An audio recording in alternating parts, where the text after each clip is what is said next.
EMS 118. This is going to be your didactic class or your lecture class. And we'll meet up here on Tuesdays and Thursdays for this class. Monday is going to be your lab period. Today would be your lab period. And that also is part of EMS 118. And then you'll also have your clinical, which is going to be EMS 119. So make sure you also have registered for that. I didn't check that roll today, but you should be registered for 118 and 119. So as I said, we'll be here on Tuesdays and Thursday nights, unless I tell you otherwise. On Mondays, we're going to meet down in the lab. So maybe tomorrow if we get some time, or Thursday, we'll take a tour of the building and you can see where all of that is. So this is going to be, going to work? Yeah. Your orientation to this course. Now for our faculty, I'm going to be your primary instructor. You'll see me every Tuesday and Thursday and most Monday nights. On Monday nights for our lab, we're going to have some adjunct faculty also. Tim, you can say that. Tim Curry, this happens to be my husband. He was a paramedic with Mobile Fire Department for years before we moved up here. And he's a great lab help. You guys will all be crazy about him. You'll be asking for him instead of me probably. But you will see some other people in the lab, as well as the advanced EMT students. They will put in some time working with you also. So feel free to ask some questions as you move along. Our Dean of Health Sciences is Rhonda Davis. You may have seen her. She was downstairs just a little while ago as people were trying to get registered. We kind of follow the chain of command. If you guys have any issues about the class, come to me first, and we'll try to sort that out, fix it, do whatever we can. After that, things go to Steve. You met Steve just a minute ago. He's our program director. And then if you don't get a resolution there, then it goes up to Miss Davis, who is our Dean. Program director is Steve. I'm your primary instructor. Your clinical coordinator is going to be Brandy McCoy, and she will be handling all of your clinical stuff. And your clinicals is going to be when you do your hospital rotations and your ambulance rotations. So when we say clinicals, that's who we're talking about. Now, I have also posted this presentation on our Canvas course. So you can go back and look up anything in here at any time. It's available to you. I want you to be successful. My success depends on your success. So I will do, pretty much whatever I can to help you be successful. Sometimes I may have to have you tell me what it is that you need, because everybody learns differently. In fact, one of our first assignments we're going to do is we're going to take a little quiz online, or you'll take a quiz online, that will show you and me what type of learner you are. And that's also posted on the Canvas course, and I'll show you that here in a few minutes. But let me know how I can help you, because I said, if you're not successful, I'm not successful. So it's important for both of us that we know how to make you successful. Now, I know what I need to do, but I have things that I need you to do for you to be successful. One of the most important things I need you to do is read your chapters in advance. It is so obvious when students have read the chapter before they come to class. Then we can talk about what we've read, and we can talk intelligently about what you've read. But if you hadn't read the material, this stuff's going to be Greek to you. This is not the kind of material that you've learned just by being alive for 18 years or 25 years or however old you are. It's stuff you're going to have to learn. And that's why I said EMT is the hardest course we teach. I mean, the learning curve is straight up. For those of you who've been here, you know, it's straight up. So there's a lot of material here. And I'm not trying to tell you that to scare you. I just want you to know that if you get behind early, it's hard to catch up. So start right at the get-go while you're still fresh and your minds aren't tired, to really dig in there and learn it. If it means reading your chapter several times, and you need to do that. But if you'll get that foundation early, you'll see that it really helps you as we move through the semester. So reading in advance is part of being prepared. And there are different ways that you can get prepared. I was telling a student today that on the Canvas course, I've already posted all the PowerPoints and all the lectures for the entire semester. So I've had students in the past that they'll go and they'll listen to my lecture and go through the PowerPoint before they even come to class. Now, I will advise you, don't ever use that stuff I've posted online as a substitute for reading your textbook. There's stuff in your textbook that we'll not talk about in class because we just don't have enough time. But it's still important material. When you come to class and I go through the lecture, I mostly am hitting the high points. I'm counting on you to dig out that other stuff that's in your textbook.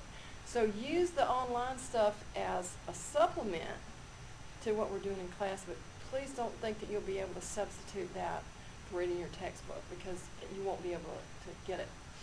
Now, if you have any issues, I really need you to come and tell me if you need some help. You know, don't just sit quietly and just like struggle and, you know, you do badly on the first test. I usually expect the first test students I don't usually get a bunch of A's on there, because you got to learn the way the class is going and that kind of stuff. But the way I have it laid out, if you do badly on the first test, you've got plenty of time to make up for it. So don't say, oh, it's okay if I do bad on the first test. No, it's not okay. But you're not going to kill yourself. You've got time to recover from that. But please ask for help if you're struggling. Because I'll get students sometimes, they go, I've got this, and you know, they just kind of cluck along. It gets close to the end. I'm going, why didn't you tell me this was a problem for you? So if you got a problem, let me know so we can work on fixing it. Study groups. Study groups are so important. If you can get with a small group of students, maybe somebody that lives near you or somebody that has time, they can come up early before class and y'all study in a small study group. As long as you're studying the material and not just like gossiping. Students learn very well from other students. So if you can put yourself in a study group, I highly advise that. It's very helpful. Okay, housekeeping stuff. You should be parking, well, in the nighttime you really can park just about anywhere. It doesn't matter. They've still got those front rows blocked off, don't they? Yeah, oh, I'm sorry about that. At night, if you want to park down below, you can, but you got to come in upstairs. They do lock these main doors. They're supposed to leave this front door open. I think they lock this back one at maybe 5 or 5:30. Not supposed to lock it till 6. But I advise you to maybe exchange phone numbers or something. If you get locked out, which happens occasionally, you know, have somebody's number so you can call up here and say, somebody come let me in. Because we're kind of segregated. And some semesters, we don't have another course going on in this building. And it may be just us. So have somebody's number so you can call up here and say, I've been locked out. Like I said, they're not supposed to lock you out, but sometimes they do. You won't need a parking tag if you're here only after 5 o'clock, but you can get a parking tag if you're here during the day, and I think it's free. Is it free? Yeah, so if you don't have one, get those. Now, we will take regular breaks. I know from 5 to 9 o'clock is everybody's dinner time. And I have a hard time myself eating between 3 and 4 o'clock. It's just very challenging for me. So I don't mind if you eat in class. If it's something that's very aromatic, you're going to have to bring enough for everybody. Like if you're eating popcorn, you got to bring a big bag of popcorn. But I don't mind you eating or drinking in class. We usually don't have enough time for you to run out somewhere and get something to eat. So feel free to bring something in. Just make sure that you don't make a mess, or if you spill something, you clean it up. Any questions about any of this stuff? Now, there will be times where I'm so excited about our material, I may like go way past time, but I try to take a break about every hour and 15 minutes. You know, if you're sitting there going like this and wondering when Miss Curry's going to give you a break, just say, we need a break. And I go, oh yeah, I forgot. So that doesn't hurt my feelings at all. Just let me know. I usually can see it in your eyes. You know, they start turning yellow. And I go, oh, they need a break. But sometimes I miss it. I'm going to hand you out a syllabus here in a few minutes. It's also posted on the Canvas, so you can download that if you lose this. But you are responsible for the information in it. And I tell my students usually, I said, if it's in the syllabus, don't ask me, because I've spent a lot of time creating this wonderful document that I love, and I like it if you read it. I feel better. So you are responsible for the information in the syllabus, but I will go over the high points tonight so that you'll know what those are. Your textbook is required. Workbook is optional. Now, in years past, in another program, they always required their workbook. And I'd get about 1/3 of the students that used the workbook, and the rest of them, it just sat on their shelf, and you spent, how much was it? Oh, $7 for it to sit on your shelf. If you'll use it, it's a great resource. If you're not going to use it, get your money back. I'll split that money with you. How's that? Just do it. But yeah, if you're not going to use it, just turn it back in. So I don't require it. I don't assign you any work in it. But if it'll help you and you'll use it, great. Otherwise, don't. The course schedule is in the syllabus, so you can look in there at any time. You know exactly what we're going to be covering that night. If I do change the schedule, I'm going to let you know in advance, and I'm going to post a new copy in the Canvas, and I'm going to give you a new copy. So I don't like just change it on a whim. I'm very detail oriented, so we will follow the schedule unless, like I was afraid they were going to cancel class tonight. You know, some of those school systems have canceled for 2 days. I'm going, can't lose 2 days of class. So, but I did have chapter 1 scheduled for tonight, and I've moved that till next week, so I think that's going to be all right. But you can check that at any time and know exactly what we're going to be doing. The attendance policy is also in the syllabus, and I will go over that at length because I'm a stickler for attendance. If you're not here, then you're not learning whatever it is we're going over. And as I mentioned, you read your chapters in advance. You come here and I explain it to you. And there's a lot of material in the book that you'll read it and you'll kind of go, okay, well, I've read that.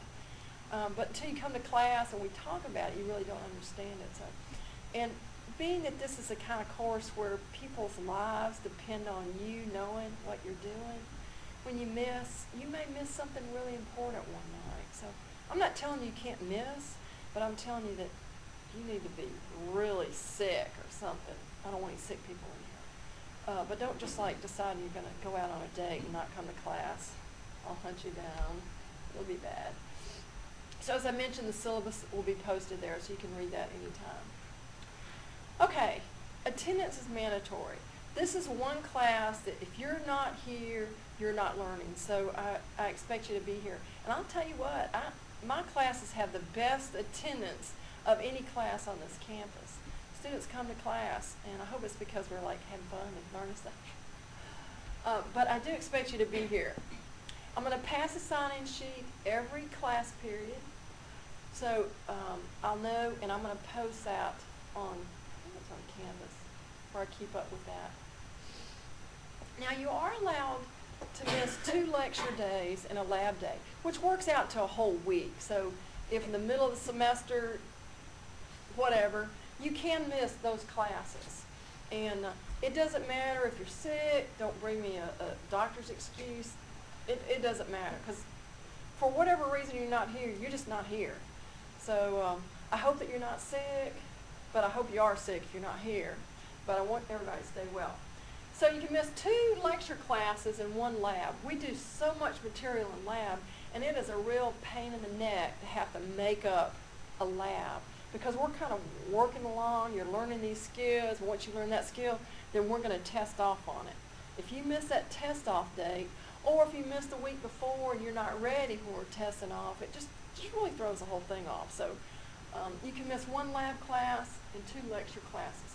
Beyond that, you lose 5% of your grade per absence. And that means your grade, if you've got a 90% at the end of the semester, that's going to drop you to 85%.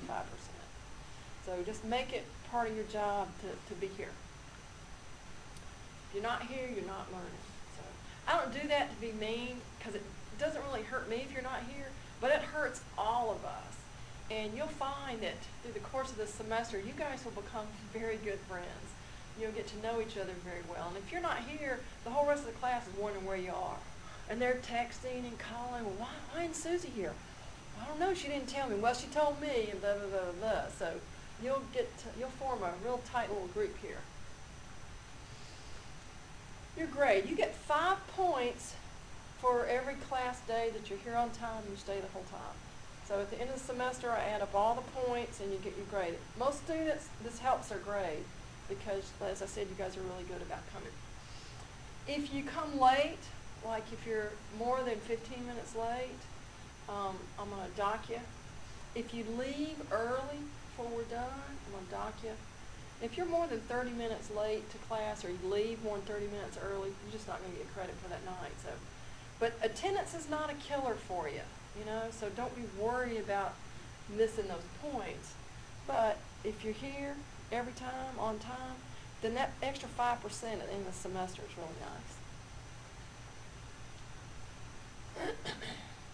Okay, the grading. Now we'll have sectional exams, like we'll have 7, 8, 9 chapters, and then we're going to take a chapter test, which is called a sectional exam. That's worth 45% of your grade. So as long as you're studying up, learning your material for each test, that's a big chunk. And I find that students that do poorly on the sectional exams, they really struggle. So make sure that you're really doing that studying for that sectional exam, because you need to keep above a 75% on all of those sectional exams. So, and they're worth a lot, 'cause we cover, I think we've got 42 chapters or something in our book, maybe 43. Homework and quizzes, I don't give a lot of homework, but there'll be occasionally something, but I do give a fair amount of quizzes. And I do them more at the beginning of the semester so that you develop a pattern, the habit of studying and reading your chapters.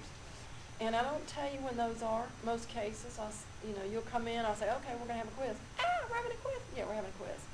So it's to make sure that you're reading the material before you come to class. So most of the time your quizzes are going to be on whatever's assigned for that day. Now it's possible it could be cumulative over stuff that you should have known anyway, but mostly we're focusing on the stuff that's due for that day. Attendance, as I said, is 5%. Your final exam is worth 35%. And that also allows that if you were doing poorly at the first of the semester, and then all of a sudden you kind of caught on and things started clicking for you, then that 35% allows you to make up for some of that stuff you lost early, but not so much to kill you. Most students end up with a final grade of pretty much what their average was on their sectional exams. So now here in health sciences, our grading scale is a little bit different than probably the rest of the school. Here in health sciences, 75 to 79.9 is a C, but 74.9 down to 60 is considered a D. That's not something I created. That isn't the way I would do it, but that's the way they do it here. So that 75 is extremely important. You have to keep a 75% in order to do your clinicals. You have to keep a 75% or make a 75% in order to pass a course. So that's a very important number. And I also have, I think I have it somewhere else. Let's see. Yeah. Technology. Does everybody have a smartphone? Yeah. I don't want you to use any of your electronic equipment in class. We're just not going to be learning that way.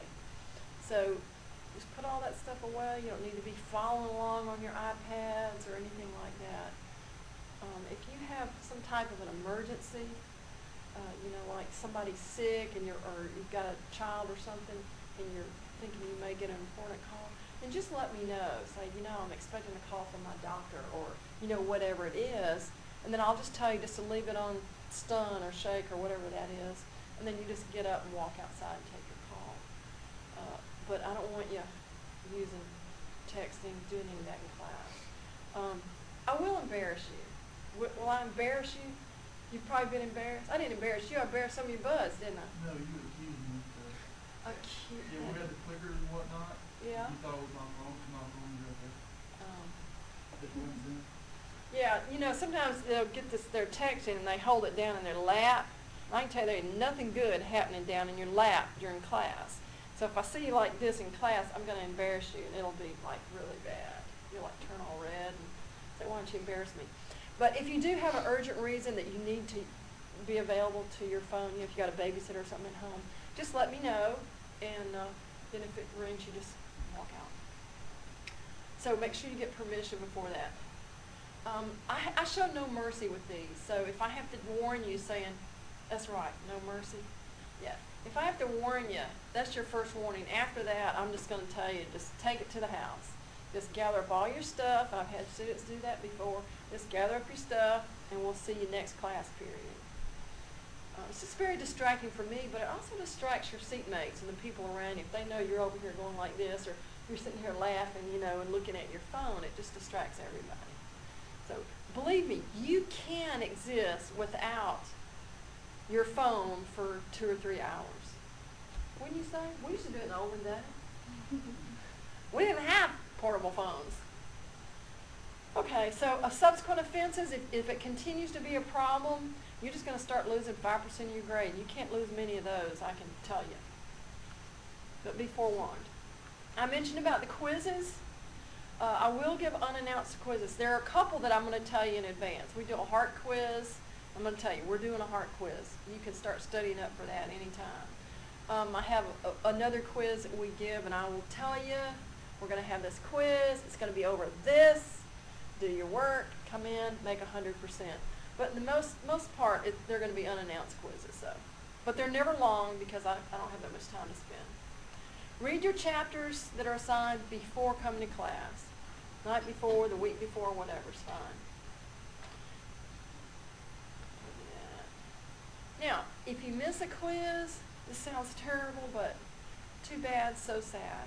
If you're sick and you miss a quiz, you just miss a quiz. Quizzes are only worth 15% of your total grade, and you'll have probably 15 quizzes throughout the semester. So if you get a 0 on a quiz, it's not going to kill you. It's usually worth about 0.2% of your grade, so don't sweat over it if you miss a quiz. But I found that I had people making up quizzes all the time, and I couldn't remember which quiz it was, because sometimes it's like, okay, we're going to have a quiz, and I just make it up out of my head at that time, and I haven't written it down. So it would be impossible to go back and recreate that. So if you miss a quiz, you just miss a quiz. So, no crying. You snooze, you lose. Okay, Canvas is our learning management system. Most of you have used Canvas before. Auburn doesn't. Auburn uses Canvas. Yeah, so that's good. But every school's got whatever different format, and I've probably used every one out there. So I try to keep this one straight. But all of your material is going to be available on Canvas. We can email each other back and forth on Canvas. We have a Dropbox. You can drop off stuff. If you have an assignment, the syllabus is there, all the PowerPoints, everything's there. So when we get done, I'm going to pull that up so you can see it. As I told you, we're going to have labs on Monday nights.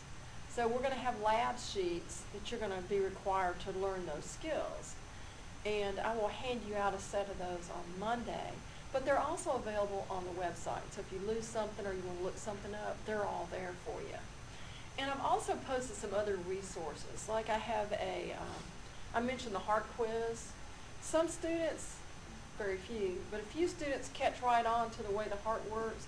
Most students kind of struggle with that. We'll talk about it in class, but I have a little write-up, almost like a little essay. It's not that long, where I've written up that explains it for those of you that would read that and could understand that. So I've got that on there along with some, videos and stuff like that for you. Tests. Our sectional exams, as I told you, we're going to have 7 of those plus our final exam. We're going to take those in Canvas, and we'll go down to the computer lab. So I think 2 weeks from tomorrow will be your first test, your sectional exam, and we'll meet down in the computer lab and take that. But I'll tell you about that also. If you miss one of the sectional exams, you will need to make that up.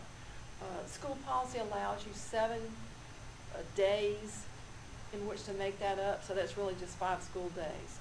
So if you miss an exam, it's your responsibility to get with me. It's not my responsibility to call you, but you get with me and say, I need to make this up, what's going to be convenient. So we'll work out something that's convenient for us. If by some chance you're sick an entire week, you got the flu, and you miss that, then I'm not going to hold you to that 7 days. But we'll need to make it up as soon as possible because we're already into other material. So you're not going to miss test 2 and then not make it up till the end of the semester. That will never do. You'll need to take that as soon as possible. And always refer to the syllabus. That's going to tell you exactly what chapters are on each test.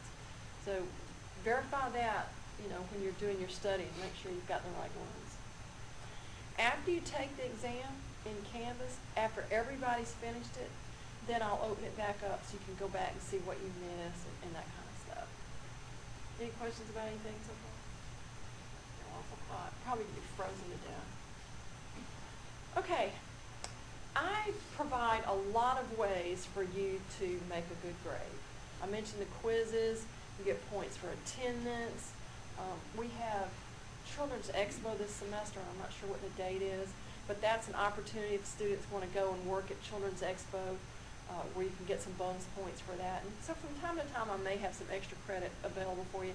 Not a lot, but there's some. But there are plenty points available throughout the semester. So at the end, you shouldn't need to be going, oh, I need 1 point. If you need 1 point at the end of the semester because you've got a 74 instead of a 75, that's not 1 point. That is an average. That probably represents, between the 74 and a 75 final score, that probably represents 30 or 40 points at least. So it's not just 1 point, even though it looks like it's just 1 percentage point. So be thinking about that early in the semester. You know, don't be thinking about it at the end. Well, I need some more points. I don't round grades, so if it's a 74.9, it's a 74.9 and not a 75. I just can't be in that position where I make a decision about who should pass and who doesn't. It's all straight down there point-wise. So please don't ask me to do that. Okay. And as I mentioned, you have to keep a 75% in order to do your clinicals. So I've had students where they had a 75, they started their clinicals, then it drops below 75. They'll pull them out of their clinicals. And we don't have a whole lot of clinical space. So if you lose your spot and can't get rescheduled because all the slots are full, then you're kind of out of luck. So work really hard to keep that above 75. You have to pass clinicals, which is 119, as well as 118 in order to take National Registry. Now, National Registry is our certifying exam. You know, the nurses at the end, they take their NCLEX, which allows them to get a license. Same thing here. You can pass this class, but if you don't take National Registry and pass that, you won't be able to practice. So in order to pass so that you can take National Registry, you have to pass clinicals and you have to pass didactics, 118 and 119. Now, affective domain, that is probably in the last 5 or 6 years, that's been a new addition to all of EMS, and it also has gone through nursing and really any profession where you're providing patient care. They've added this affective domain. Affective domain is really your attitude about what you're doing. And it's an important part of what you're doing. We're providing patient care. If you hate patients, how are you going to be with your patient? Are you going to be, you know, careful and compassionate? No, if you're somewhere you don't want to be, you're not going to act well. You don't act well, you don't give good patient care. So affective domain will kind of monitor your attitudes, your motivation, your values, really, your personal values as far as what you're doing. So when I hand out the syllabus, at the back of the syllabus, there's the affective domain document that I will use, and we use throughout, actually we use it throughout health sciences, that will help us keep you on track if you, by some chance, have an attitude problem. And it goes beyond just attitude. It will monitor things like your timeliness. Are you here on time?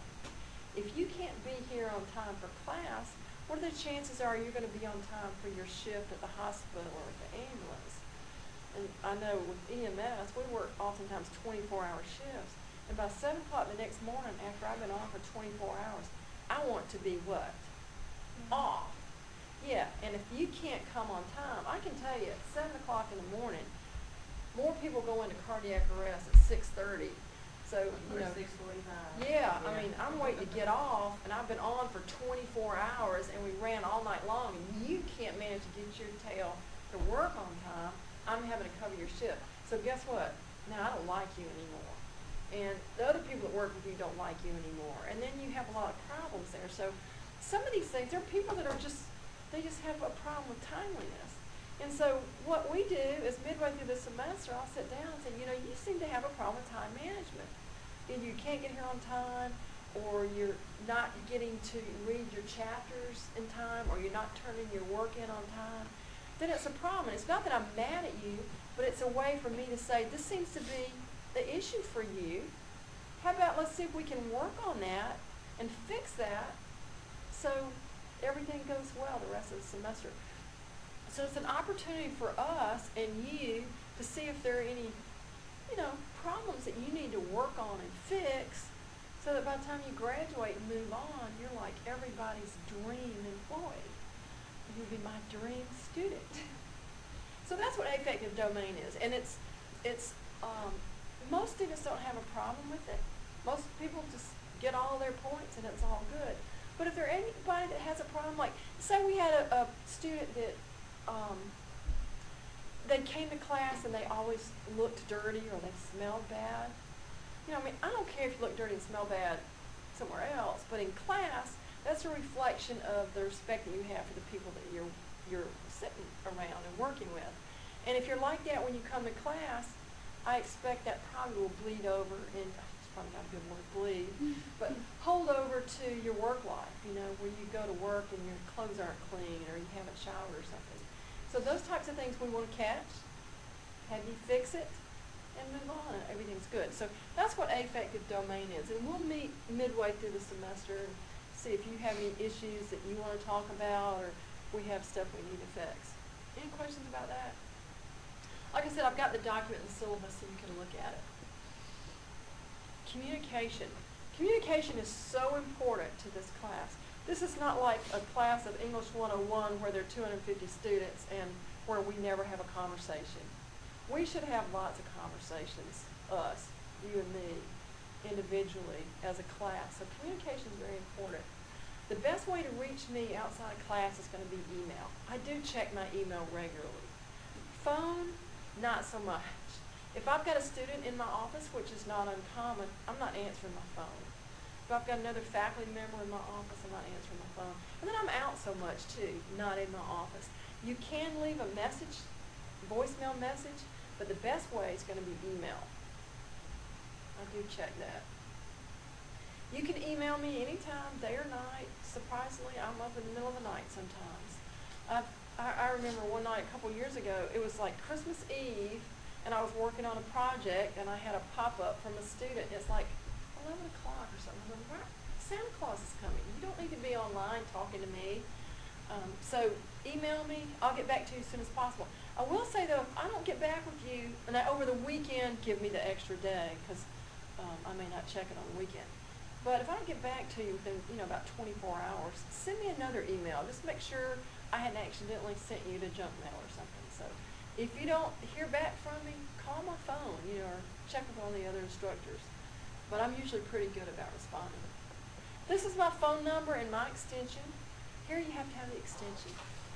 But I know if you call the main number and you ask for me by name, they'll put you through. But I know you can key in my extension, and you can leave me a voicemail.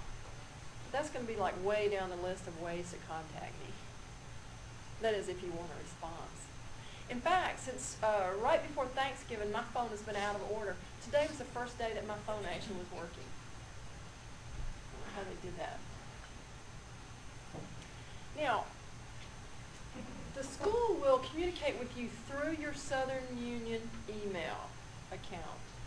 On Canvas, I think everything comes through your Southern Union email account. So make sure that you use that account, that email, and you check it every day. Now, I know you can have that forwarded to a personal email, and that's fine if you want to do that. But just know that you will be responsible for what comes to your Southern Union email. And I will tell you that occasionally I'll send out an email. I've done this in the past where I've said, if you respond back to me, by 4 o'clock tomorrow, there's 5 points in it for you. And I've had, half the class that gets 5 points and half don't. Because it's so important that you do that. Now, this is wintertime. The chances of us having a big snowstorm is not so good. But the school is kind of funny about closing. Like today, they didn't open until 11. Why? I'm not sure. It was cold outside. Well, it's colder now. I asked them if they were going to cancel class tonight. Oh, no. It's just for the morning people. Really? What I said was 23 or something out there. It's really cold. So if there's something brewing, something going on, like the heaters are broken, kind of like tonight, they may cancel class, and I may send you an email. They also will put that on, they say, on the website. Yeah. I never saw on there that they were not starting till 11 today. They had it on there. Did you have to search for it, or was it like It was in big red letters at the top of the page. I must have looked during the wrong time period. But anyway, in case you missed that, I'll send you out an email, because I know in the past, I've known that they were considering canceling for some reason. So I would email students, like 10 or 11 in the morning and say, watch the website. They're talking about canceling class. Just to give you a heads up. So if you're not checking your email, you're going to miss that. Now there is on the home page, and some of you guys may have done this, and I'm not sure where it is, there's a place where you can get in their alert system, and you want to sign up for that. Like I got a call yesterday, and it said, classes were going to start at 11 o'clock. So they'll phone you, or I don't think they text. They must just phone. They text you? Okay. Need to go back and fix that. So make sure you do that. The chances of them canceling, who knows? It's not hurricane season. But I will tell you, I was at Auburn years ago, and we got 13 inches of snow. I know you won't remember that before you were born. But we got a lot of snow, and we missed several days. It was great. So make sure that you check your Southern Union email. Check it every day. Just get in the habit of doing that. Okay, I have a stack of paperwork that we're going to go through, and I'm going to need you to look through and sign, and I'm going to take all that stuff back up, and that's going to go in your permanent file, which will follow you as you go through anything in EMS here. And I used to let students take that stuff and bring it back. That's why it says I have to have it back. All you guys will get it completed tonight, but anybody that's not here, they're still going to be held to the same standard. Until I've got all your paperwork, you won't be taking the test or anything. Yes, that's us, but without the snow today, I believe. But we have a great time in this class. Students usually really like it. You learn a lot. Even if you go on to do other healthcare, professions, I have students for years have come back and say, I learned so much in your class. It was, really gave me a leg up. So we have a great time in here, and I think you guys will really enjoy one another. When you say have a great time in here? Yeah. Okay. Any questions about this stuff? Ooh, we gotta crack along, don't we? Question about the clinical notice on the page, like, is there a certain schedule, like, how does that work?